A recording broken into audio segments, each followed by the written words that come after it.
Sir Jagadish Chandra Bose radio మరియు microwave ఆప్టిక్స్తో వృక్షశాస్త్రంలో గణనీయమైన ఫలితాన్ని సాధించాడు.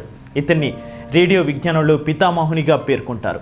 చంద్రబోసు భారతదేశం నుండి 1904 సంవత్సరంలో అమెరికా దేశపు పేటెంట్ హక్కులు పొందిన మొట్టమొదటి వ్యక్తిగా చరిత్రకెక్కాడు.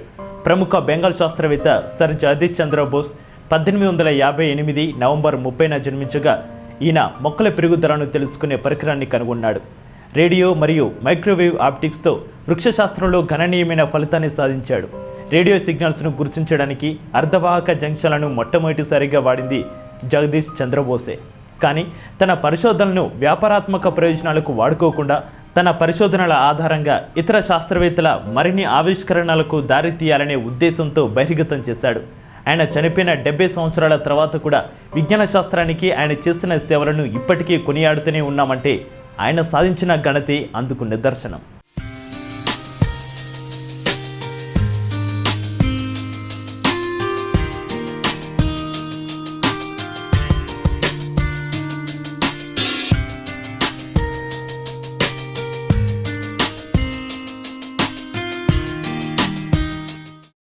Watch, share and subscribe to CBC9.News.